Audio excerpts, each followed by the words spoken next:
경제계 주요 뉴스입니다. 김경욱 인천국제공항공사 사장이 오늘 자신의 사의 표명에 대한 입장을 밝혔습니다. 김 사장은 정권이 교체된 뒤 사퇴에 대한 직접적인 압력은 없었다고 말했습니다. 코로나19로 중단된 중국과 일본 하늘길이 3년 만에 재개되면서 항공과 관광업계에 대한 기대감이 커지고 있습니다. 인천공항은 하네다 인천 심야 정기편 운항을 재개했습니다. SM엔터테인먼트 경영권 인수에 나선 카카오가 공개 매수를 진행했습니다. SM의 주가는 이후 10%가 넘게 빠지면서 10만 원 아래로 떨어졌습니다. SM의 지분 3.65%를 보유하고 있는 이수만 전 SM 총괄 프로듀서는 공개 매수에 참여하지 않았다고 밝혔습니다.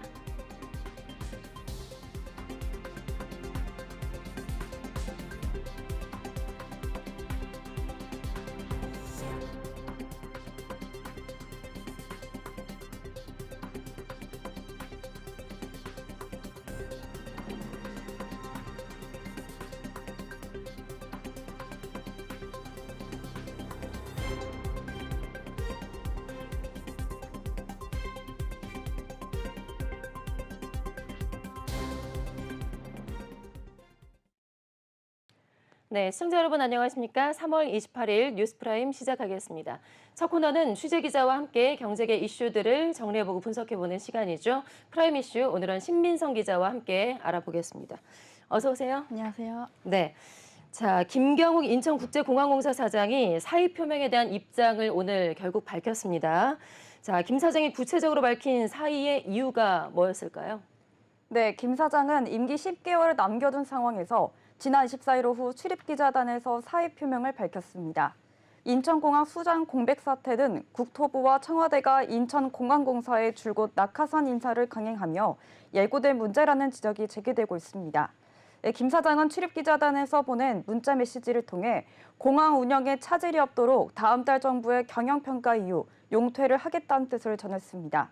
일각에서는 김 사장이 문재인 정부 시절에 임명된 만큼 사퇴 압박이 있었을 것이란 추측도 밝히며 최근 인천공항 터미널과 기내에서 잇따라 발견된 실탄과 관련해 인천공항 보안에 구멍이 생겼다는 여론의 질타에 부담을 느꼈을 것이란 분석도 나왔습니다.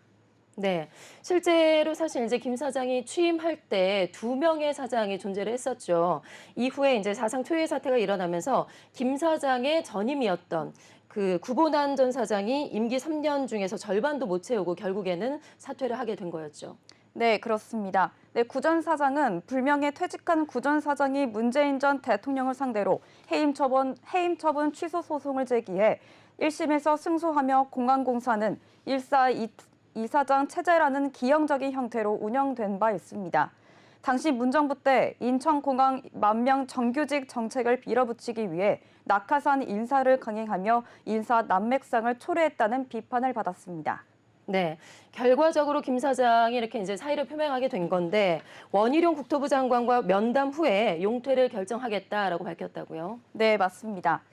김 사장은 앞서 지난 23일 원희룡 국토교통부 장관과 면담을 통해 현안 정리 후 용퇴하겠다는 의사를 밝혔고 다음 날 4월 28일 사임하겠다는 사직서를 국토교통부에 전달했습니다. 김 사장은 원 장관에게 사의를 표명하고 사직서를 낸 다음 날 곧바로 이런 사실이 언론에 공개돼 사퇴 압력으로 받아들였다고 전했습니다.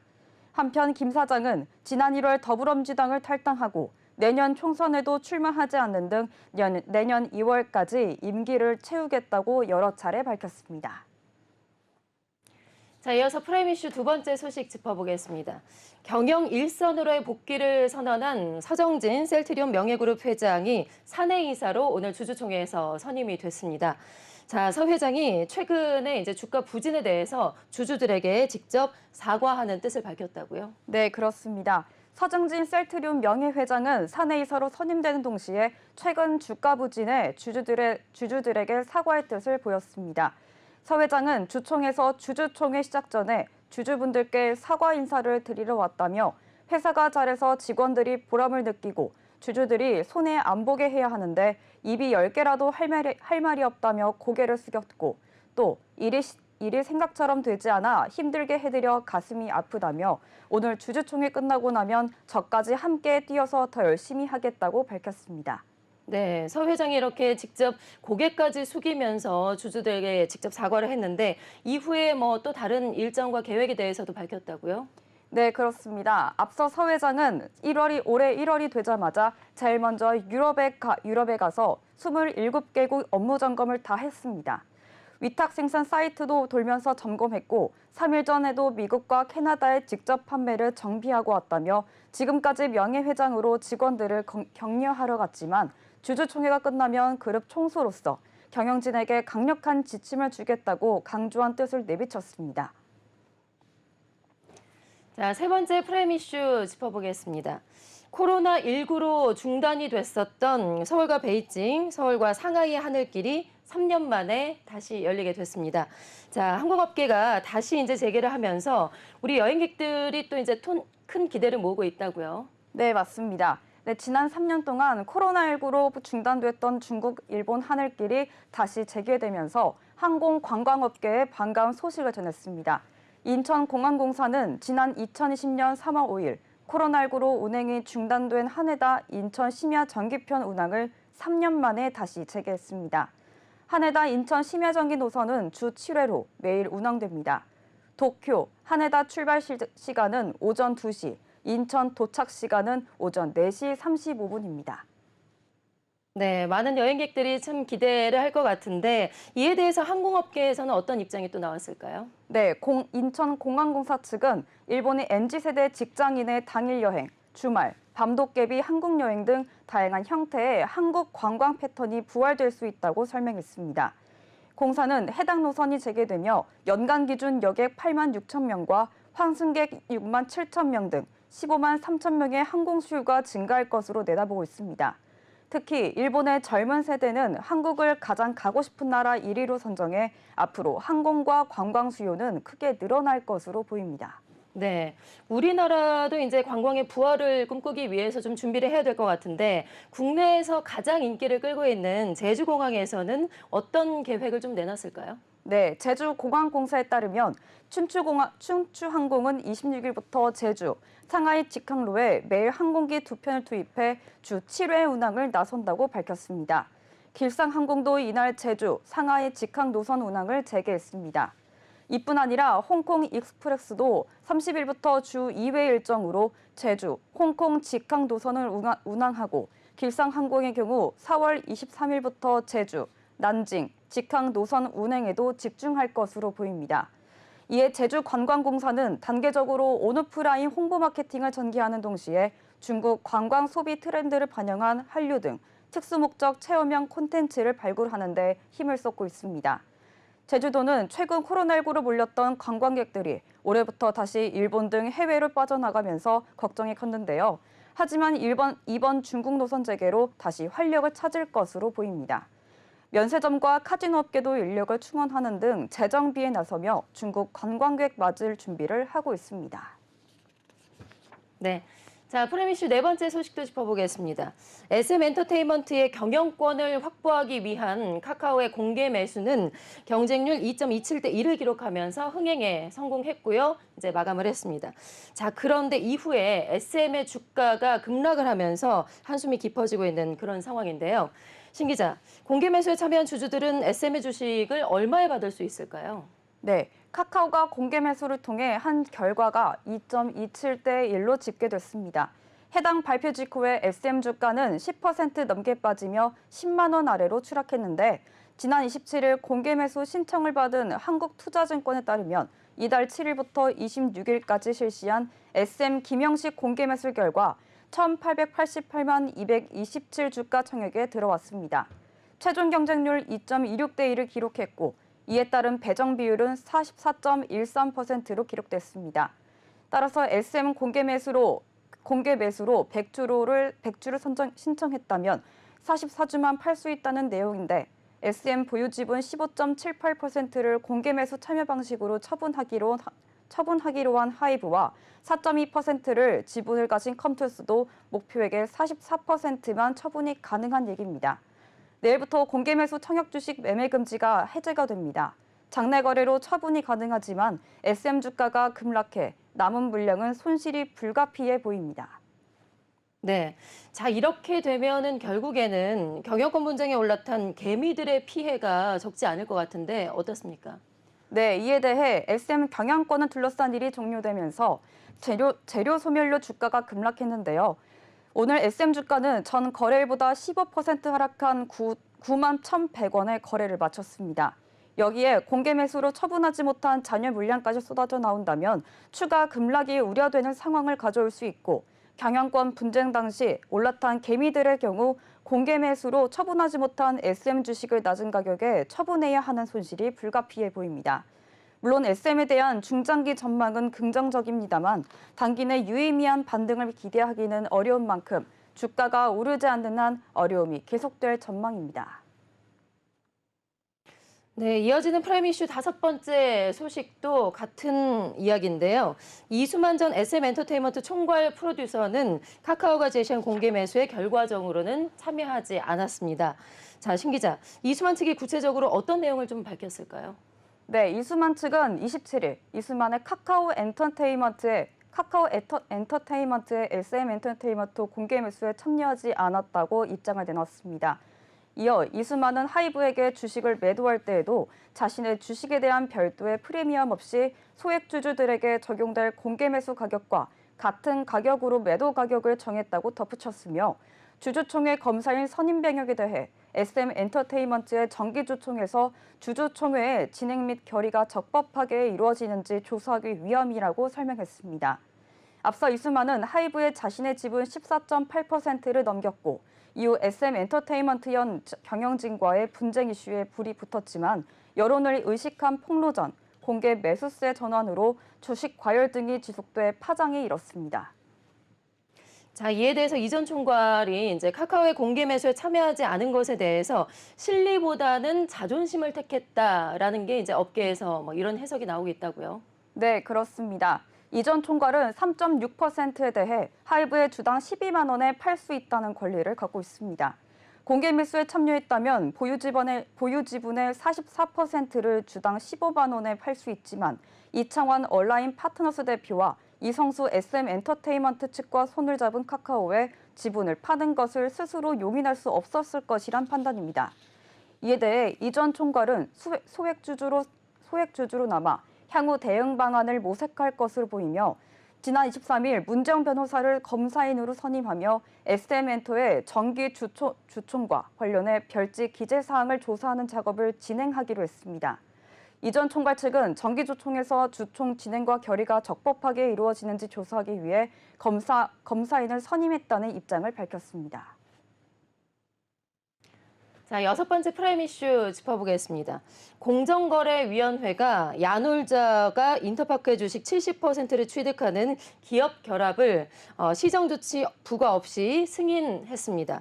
자, 신 기자, 이 소식도 자세하게 알아볼까요? 네, 그렇습니다. 공정위가 온라인 여행 플랫폼 야놀자의 인터파크 인수를 승인해 야놀자 인터파크 주식 취득권 심사 결과 OTA 등 관련 시장 경제 제한 우려가 없다고 판단해 이렇게 결정했다고 어제 발표했습니다.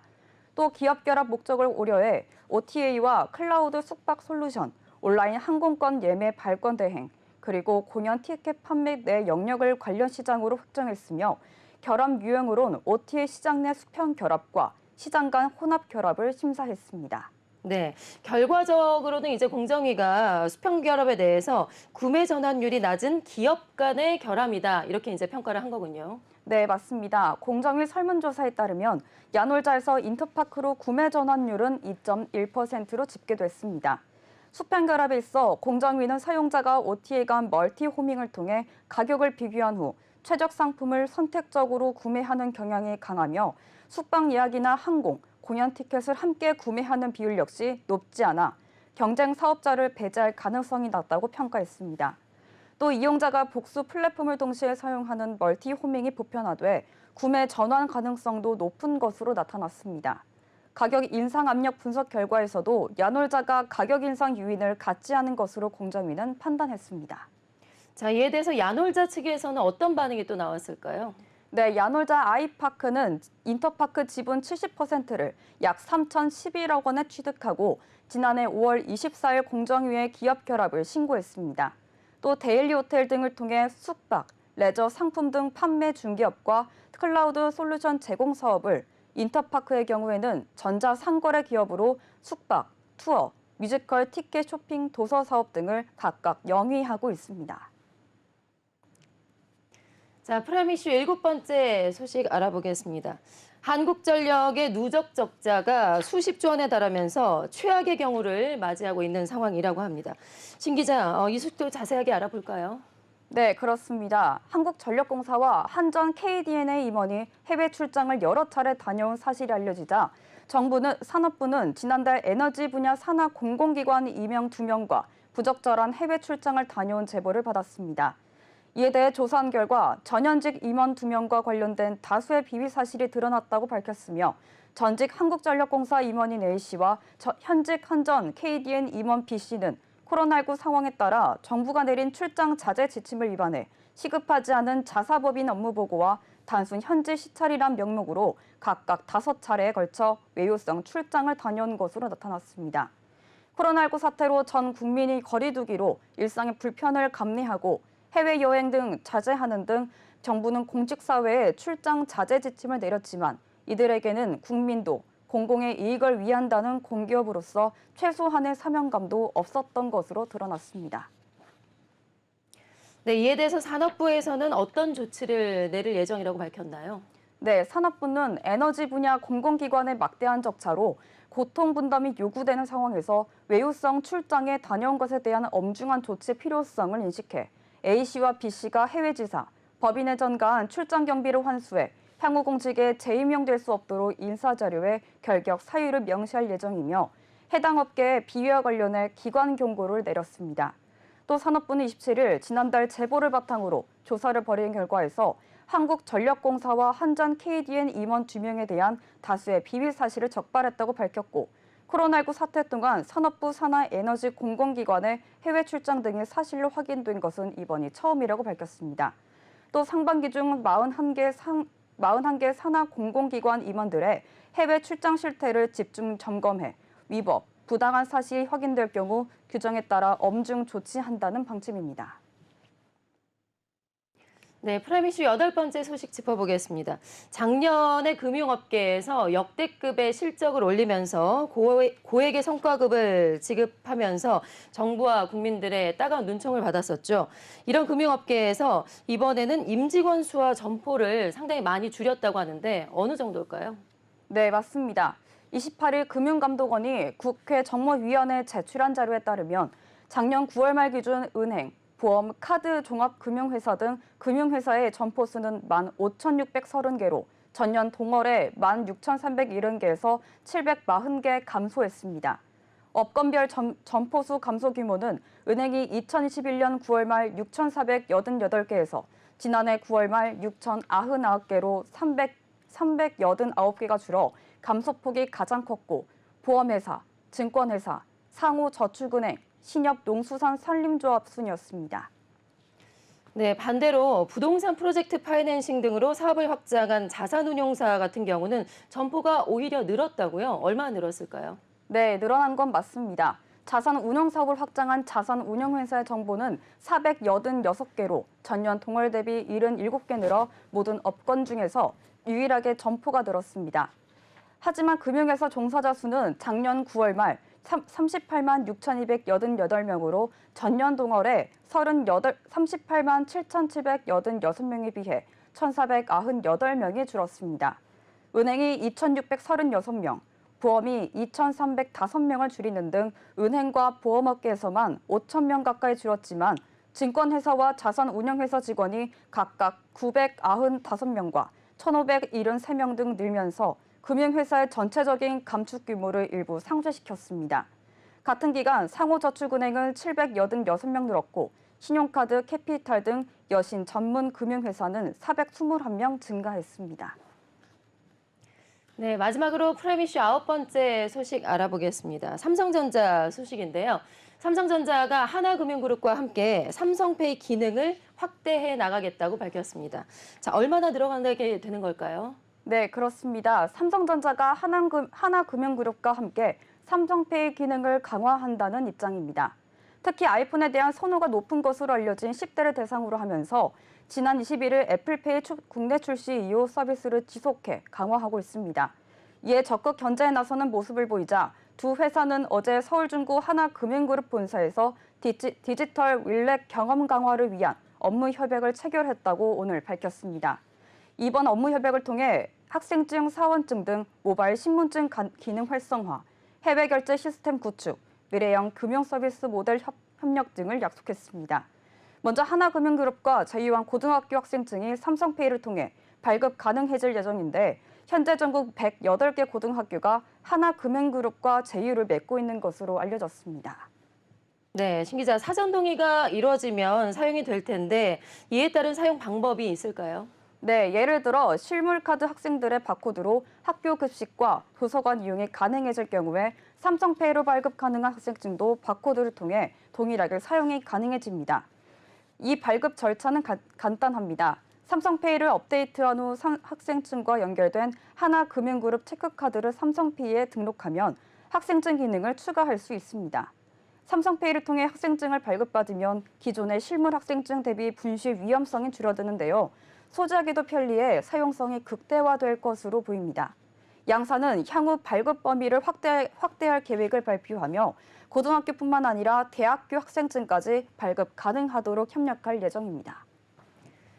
네, 오늘의 경제계 주 이슈들 프라임 이슈에서 자세하게 살펴봤습니다. 신민성 기자와 함께했습니다. 고맙습니다. 고맙습니다.